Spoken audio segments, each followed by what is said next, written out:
নদীপথে যোগাযোগের ব্যবস্থার উন্নতি করব। কারণ একটি দেশে নদী এবং খাল বিল পানি কতটা প্রয়োজন, কতটা জরুরি, কতটা জীবনমুখী সেটা বুঝতে পারবেন যদি কেউ মরু অঞ্চলে কেউ বেড়াতে যান। আপনি মধ্যপ্রাচ্যে যান, আরবে যান, দুবাইতে যান, অন্যান্য মরু অঞ্চলে যান, পাশের রাষ্ট্র ইন্ডিয়ার আপনি রাজস্থানে যান, পানির জন্য হাহাকার তৈরি হয়। আমাদের প্রিয় নেতা মরহুম শহীদ রাষ্ট্রপতি জিয়াউর রহমান খাল খননের মধ্য দিয়ে বাংলাদেশের কৃষি বিপ্লব এনেছিলেন, যে কারণে আমরা খাদ্যে স্বয়ংসম্পূর্ণ হয়েছি। বিএনপি উন্নয়নের রাজনীতিতে বিশ্বাস করে, বিএনপি ফাঁকা পুলি দেয় না, বিএনপি মিথ্যা প্রতিশ্রুতি দেয় না। আপনাদের অনেকে হাতের কালির দাগ মুছে যাওয়ার আগেই ভোট দিয়েছিলেন, ভোটে একটা কালি লাগানো হয়, অনেকের হাতে এখনো লেগে আছে। হাতের কালির দাগ মুছে যাওয়ার আগেই আমাদের প্রিয় নেতা, আমাদের মাননীয় প্রধানমন্ত্রী, আমাদের বিএনপি, আমরা নির্বাচনের যে প্রতিশ্রুতি দিয়েছিলাম তার মধ্যে একটি ছিল ক্ষমতায় গেলে কৃষকদের 10,000 টাকা পর্যন্ত কৃষি ঋণ সুদসহ মওকুফ করব। কি ঠিক কিনা? আপনারা জেনে আনন্দিত হবেন যে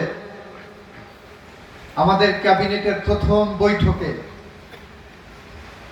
আমরা 10,000 টাকা পর্যন্ত সুদসহ কৃষি ঋণ মওকুফ করেছি, যে টাকার পরিমাণ 1500 কোটি টাকা। এটা আমরা করেছি, ক্ষমতা আসার প্রথম বৈঠকে আমরা করেছি। আমাদের নির্বাচনী প্রতিশ্রুতি ছিল, আমরা ফ্যামিলি কার্ড ইস্যু করব। বাংলাদেশে 4 কোটি পরিবার আছে, আমরা 4 কোটি পরিবারকে পর্যায়ক্রমিকভাবে ফ্যামিলি কার্ড ইস্যু করব। আমরা বিশ্বাস করি আমরা শুধু বিএনপি সরকার নই, আমরা বাংলাদেশের জনগণের সরকার, আমরা বাংলাদেশের মানুষের সরকার, আমরা বাংলাদেশের সরকার। যে কারণে যে উপজেলা ইতিমধ্যে পাইলট প্রজেক্ট হিসাবে ফ্যামিলি কার্ড ইস্যুর কর্মসূচি নেওয়া হয়েছে, সেখানে খোঁজ নেন, সেখানে সম্পূর্ণ নিরপেক্ষভাবে আমরা তালিকা করার জন্য প্রশাসনকে নির্দেশ দিয়েছি। ওখানে বিএনপি আছে, ওখানে জামাত আছে, ওখানে অন্য দল আছে, ওখানে কৃষক আছে, শ্রমিক আছে, ওখানে মুটে আছে, মজুর আছে, ওখানে পুরুষ আছে, মহিলা আছে। সম্পূর্ণ নিরপেক্ষভাবে আমরা এই ফ্যামিলি কার্ড কর্মসূচি হাতে নিয়ে এগিয়ে যেতে চাই। কারণ এই কর্মসূচি একটি বৈপ্লবিক কর্মসূচি, যা বাংলাদেশের প্রত্যেকটা পরিবারে স্বনির্ভরতার একটি বিপ্লবী কর্মসূচি হিসাবে আমরা দেখছি। আপনারা জানেন ইতিমধ্যে আমরা চালু করে নির্বাচনী অঙ্গীকার পূরণ করেছি। আমাদের নির্বাচনে আরেকটি অঙ্গীকার ছিল, ক্ষমতায় গেলে প্রত্যেকটা মসজিদের ইমামকে, মুয়াজ্জিনকে, মন্দিরের পুরোহিতকে, সেবায়েতকে, পাদ্রীকে প্রত্যেককে আমরা মাসিক মাসোহারা দেব, কারণ তাদের জীবন অত্যন্ত দুর্বিষহ। আমাদের মাননীয় প্রধানমন্ত্রী গতকাল সেই কর্মসূচি ইতিমধ্যে উদ্বোধন করে দিয়েছেন, আলহামদুলিল্লাহ। আমরা 1 বৈশাখ আশা করছি আগামী 14 এপ্রিলের মধ্যে আমরা যে বৈপ্লবিক আরেকটি কর্মসূচি নিয়েছিলাম কৃষি কার্ড, আমরা সেই কৃষি কার্ডের কর্মসূচির উদ্বোধন করতে যাচ্ছি। এটা আমাদের নির্বাচনী অঙ্গীকার ছিল। খাল কাটা কর্মসূচি বললাম, ফ্যামিলি কার্ড বললাম, ইমামদেরটা বললাম, তারপরে আর কি বলেছি, 10,000 টাকা কৃষি ঋণ মকুব বললাম। আমাদের আরো কর্মসূচি আছে। সারা বাংলাদেশ সবুজের সমারোহ করতে চাই। বৈশ্বিক উষ্ণতার মুখে বাংলাদেশ, শীতের সময় যেমন প্রচন্ড এবার শীত পেয়েছেন, গরমের সময় এবার বুঝবেন কত গরম পড়ে। এর থেকে পরিত্রাণের জন্য এই যে আমাদের প্রিয় নেতা বলেছিলেন, we have a plan, I have a plan. ওনার সেই প্ল্যানের অংশ হিসাবে আগামী 5 বছরে বাংলাদেশে 25 কোটি গাছ রোপণ করা হবে। সুতরাং আপনারা যারা এখানে উপস্থিত আছেন, বিএনপি করেন না করেন, বিএনপি ভালোবাসেন না বাসেন, বিএনপিকে পছন্দ করেন না করেন, বিএনপির কর্মসূচি, বিএনপির উন্নয়নের সফলতা আপনারা পেয়ে যাবেন। কারণ আমরা বিশ্বাস করি, আমরা যে উন্নয়ন করছি সেই উন্নয়নে আপনাদের অংশীদারিত্ব আছে। এই যে খালকাটা কর্মসূচিতে যে টাকা ব্যয় হবে সরকারের, আপনি বিশ্বাস করেন ওই টাকায় আপনার অবদান আছে। কিভাবে, এই যে আপনি 100 টাকা মোবাইল ফোন ব্যবহার করেন না, ধরেন মাসে 100 টাকা মোবাইলে কথা বলেন, SMS করেন, অন্য কিছু করেন, গেম খেলেন, মোবাইল কোম্পানিকে 100 টাকা যদি দেন, ওর থেকে ঘুরে ফিরে প্রায় 60 টাকা রাষ্ট্রীয় কোষাগারে জমা হয়। এই 60 টাকা থেকেই আপনার এই উন্নয়নে আমরা ব্যবহার করি। সুতরাং আপনার টাকায় আমরা শুধুমাত্র ম্যানেজমেন্ট করছি। তাই আপনাদেরকে অনুরোধ করব, আপনার টাকা দিয়ে আপনার এলাকায় যে খাল খনন কর্মসূচি হবে, যে রাস্তাটি হবে, যে উন্নয়নের কর্মকাণ্ড হবে, সেই কর্মকাণ্ড আপনি বুঝে নেবেন, যাতে করে যে কন্ট্রাক্টর খাল খননের কর্মসূচি পাবে, আমাদের বাচ্চু মোল্লা সাহেব বলেছেন, কি বাংলাটা কি বললেন, চওড়া উষার, আমাদের এলাকায় উষার বলা হয়। এই খালটা সঠিকভাবে উষারতা মাপা হয়েছে কিনা, গভীরতা মাপা হয়েছে কিনা, সঠিকভাবে কাজ করা হচ্ছে কিনা। এই খালটা 3 কিলোমিটার খাল হলো 9.33 একর জমি খালে। 9.33 একর জমির খাল যদি খনন করা সম্ভব হয়, এর থেকে উপকৃত হবে 100 হেক্টরের মতো চাষাবাদযোগ্য জমি। তার বাইরেও এখানে আপনি মাছ চাষ করতে পারবেন, প্রাকৃতিক মাছ। এর চারপাশে যে বৃক্ষ হবে, আপনি ঔষধি গাছ লাগান, ফলের গাছ লাগান, কাঠের গাছ লাগান, প্রকৃতি যেমন রক্ষা করবে, আপনার ফলের চাহিদা মেটাবে, ঔষধি গাছের চাহিদা মেটাবে। শুধুমাত্র সরকারের দিকে চেয়ে থাকার দরকার নাই। আমি তো সব রাজনৈতিক দলকে বলতে পারবো না, আমি একটা রাজনৈতিক দল করি, বিএনপি নেতারা আছেন, আপনাদের অনুরোধ করব, শহীদ রাষ্ট্রপতি জিয়াউর রহমানের আদর্শের ধারাবাহিকতায়, শহীদ রাষ্ট্রপতি জিয়াউর রহমানের আদর্শের সৈনিক হিসাবে এই খাল কাটা কর্মসূচিতে রাষ্ট্রীয় পৃষ্ঠপোষকতার বাইরেও আপনারা স্বেচ্ছাসেবী হিসাবে অবদান রাখুন। আমার ছাত্র দল, আমার যুব দল, আমার স্বেচ্ছাসেবক দল, আমার বিএনপি সম্পূর্ণভাবে আপনারা যে কোনো দিন বেছে নেন এই খাল কাটা কর্মসূচিতে স্বেচ্ছাসেবীভাবে বিএনপি এবং এর অঙ্গ সংগঠনের পক্ষ থেকে আপনারা স্বেচ্ছায় অংশগ্রহণ করবেন, যেটা হবে শহীদ রাষ্ট্রপতি জিয়াউর রহমানের আদর্শের প্রতি আপনার এক বিন্দু শ্রদ্ধার নিদর্শন। পারবেন আপনারা? কে কে পারবেন? কে কে পারবেন? ওইখানে মনে হচ্ছে পারবে না, পিছন থেকে, ওই সামনে থেকে পারবে না মনে হচ্ছে, এইখানে পারবে না কেউ কেউ, ওইখানে কেউ কেউ হাত বেঁধে রেখেছেন, পারবেন না? পারবেন ইনশাআল্লাহ। আলহামদুলিল্লাহ। আমি আশা করি মেহেদী সাহেবের নেতৃত্বে বিএনপির যারা আছেন এই খাল খনন কর্মসূচিতে আপনাদের স্বেচ্ছাসেবী হিসাবে অবদান রাখবেন, যাতে দ্রুততম সময়ের মধ্যে এই কর্মসূচিকে আমরা সফল করতে পারি। কারণ এমপি সাহেব আছেন, আমি এমপি সাহেবকে তো কমান্ড করতে পারবো না। এমপি সাহেব থাকলে সেটা তো আমাদের শহীদ রাষ্ট্রপতি জিয়াউর রহমানের আদর্শের প্রতি, কাজের প্রতি একটা সম্মান বা শ্রদ্ধা দেখানো হবে। আমাদের প্রিয় নেতা পরিবর্তনের অঙ্গীকার নিয়ে এসে বলেছিলেন সবার আগে বাংলাদেশ, তাই না? আমির আগে আমরা, আমরার আগে বাংলাদেশ। সেই সবার আগে বাংলাদেশ কর্মসূচি পালন করতে যে আমাদের প্রিয় নেতা প্রথম যে কাজগুলো করেছেন আপনারা মানুষের মুখে মুখে পৌঁছে দেবেন। তার একটি হলো, আগে নির্বাচিত হলে এমপি সাহেব যাওয়ার পর একটা ট্যাক্স ফ্রি গাড়ি পাইতেন।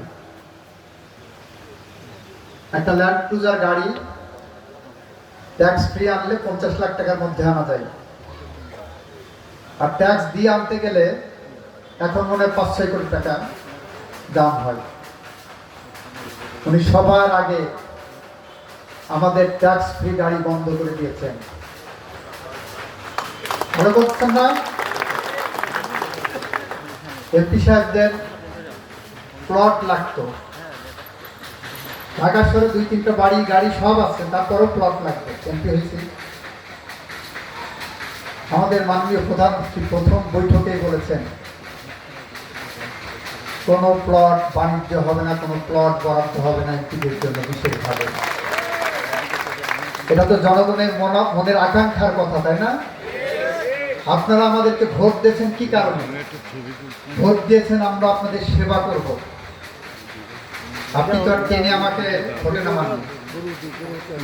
আমরা ইচ্ছা করেছি, ভোট করতে আসছি, প্রতিশ্রুতি দিয়েছে আপনাদের সেবা করব। সেবার নামে যদি আমি ট্যাক্স ফ্রি গাড়ি আর প্লট নিয়ে ব্যস্ত থাকি তাহলে পরিবর্তন হবে না, সবার আগে বাংলাদেশ হবে না। এটা আমাদের নেতা, আমাদের মাননীয় প্রধানমন্ত্রী অনুধাবন করেছেন। ওনার পরিবর্তনের যে অঙ্গীকার, তার মধ্যে আরো কয়েকটি বিষয় আছে যেটা আপনারা মানুষকে মুখে মুখে বলতে পারবেন। আগে প্রধানমন্ত্রী যদি কোনো জায়গায় মুখ করতেন ঢাকা শহরে, ওনার সামনে পিছিয়ে মিলে সরকারি গাড়ির সংখ্যা ছিল 28টি, আর বেসরকারি গাড়ি তো শত শত থাকতে। উনি বলেছেন 4টার বেশি গাড়ি আমার সামনে পিছিয়ে থাকবে না। প্রধানমন্ত্রী ঢাকা শহরে চলাচল করা শুরু করলে 10 মিনিট আগের থেকে সমস্ত সিগন্যাল বন্ধ করে দেওয়া হতো, ওনার জন্য সোজা পানির মতো রাস্তা করে দেওয়া হতো। আমাদের মাননীয় প্রধানমন্ত্রী সেটা বন্ধ করে দিয়েছেন। উনি বলেছেন আমি এদেশের নাগরিকের কি ভোগান্তি হয় এটা আমি উপলব্ধি করতে চাই। আর সেটা চান বলেই উনি যখন বাসার থেকে সচিবালয় ওনার অফিসে যান, উনি কিন্তু বিশেষ সুবিধা নেন না। লাল বাতি জ্বললে উনিও দাঁড়িয়ে যান, লাল বাতি খুলে গেলে সবুজ বাতি জ্বাললে উনি তখন সবার সাথে চলা শুরু করেন। এটা ক্ষুদ্র ক্ষুদ্র ব্যাপার, কিন্তু এই ক্ষুদ্র ক্ষুদ্র ব্যাপার একজন মানুষের যে পরিকল্পনা তার ডেমনস্ট্রেট করে।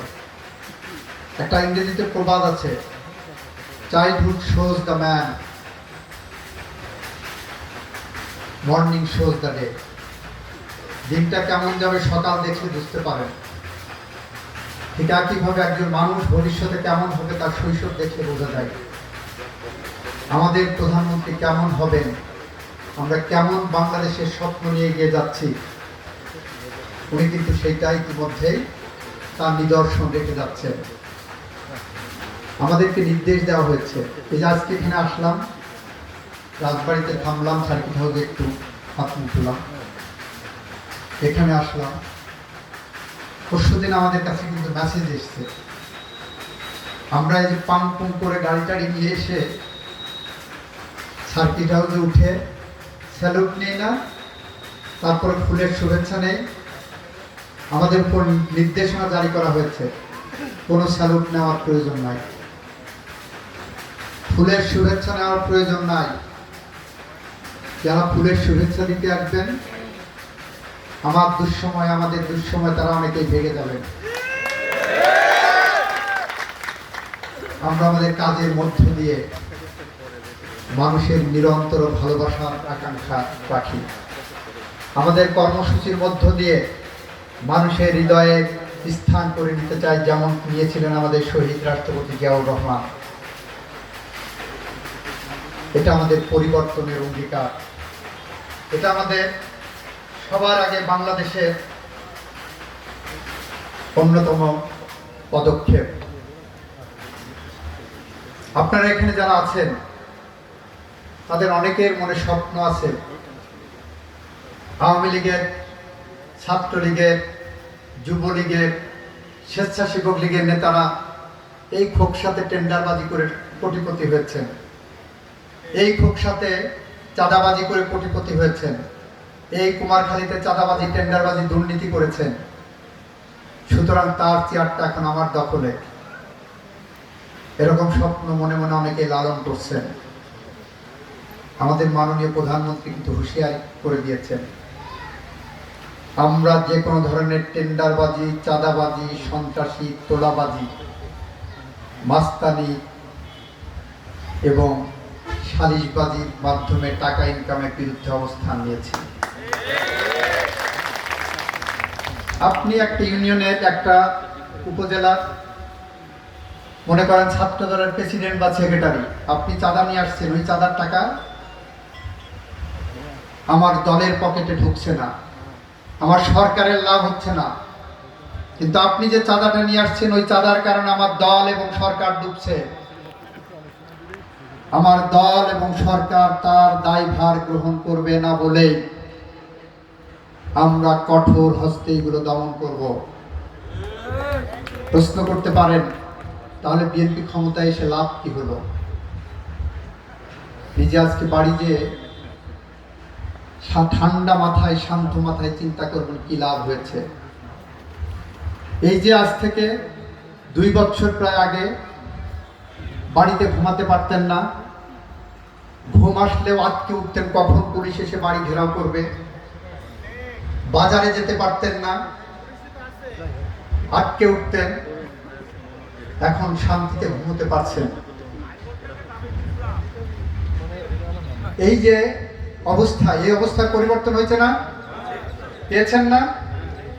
বাংলাদেশের মানুষ কিন্তু আপনাদেরকে ভোট দিয়েছে, সারা বাংলাদেশে ভোট দিয়ে 2/3 বেশি আসন দিয়েছে বিএনপিকে। এই সমস্ত অপকর্মের বিরুদ্ধে প্রতিবাদ জানাতে। সুতরাং শহীদ রাষ্ট্রপতি জিয়াউর রহমানের, বেগম খালেদা জিয়া, তারেক রহমানের বাংলাদেশ প্রতিষ্ঠায় আপনারা যে পথ ধরে হাঁটবেন, সেই পথ হবে তাদের আদর্শিক পথ, তাদের দেখানো পথ, তাদের উন্নয়নের পথ, তাদের জনকল্যাণমুখী পথ। আমরা সেই পথ ধরে হেঁটে যাব। এখানে আমাদের মেহেদুল সাহেব সাংগঠনিক বিষয়ে কিছু কথা বলেছেন। সাংগঠনিক বিষয়ে এখানে আলোচনার কোনো অবকাশ নাই। তবে একটা জিনিস বলে যাই, যারা দলের সাথে বেইমানি করেছেন, যারা বিশ্বাসঘাতকতা করেছেন, ইতিমধ্যেই আপনাদের সব তথ্য উপাত্ত মাননীয় প্রধানমন্ত্রী এবং বিএনপি চেয়ারপারসন সংগ্রহ করা শুরু করেছেন। আপনি নিজেকে যতটা স্মার্ট ভাবেন, যতটা চালাক ভাবেন, যতটা চতুর ভাবেন, যতটা বুদ্ধিমান ভাবেন, যতটা বুদ্ধিদীপ্ত মানুষ ভাবেন, যতটা প্রজ্ঞাবান ভাবেন, যতটা প্রগতিশীল বা পরিশীলিত রাজনীতিবিদ ভাবেন, আমাদের মাননীয় প্রধানমন্ত্রী তার থেকেও বিচক্ষণ, তার থেকেও স্মার্ট, তার থেকেও প্রজ্ঞাবান। তা না হলে 16 বছর সাত সমুদ্র 13 নদীর উপরে বসে এই বাংলাদেশে বিএনপিকে চালিয়ে এই বাংলাদেশকে ফিরিয়ে আনতে পারতেন না। জনগণের বাংলাদেশকে জনগণের হাতে ফিরিয়ে দিতে পারতেন না। সুতরাং যারা এই অপকর্মের সাথে জড়িত আছেন তারা তৃপ্তির ঠেকুর নিতে পারেন, আত্মতৃপ্তিতে ভুগতে পারেন, ঘুমিয়ে নেন, শান্তি করে নেন। এই শান্তি বেশি দিন স্থায়ী হবে না। সবাইকে ধন্যবাদ, ভালো থাকবেন, খোদা হাফেজ, বাংলাদেশ জিন্দাবাদ। সবাইকে ধন্যবাদ, আসসালামু আলাইকুম।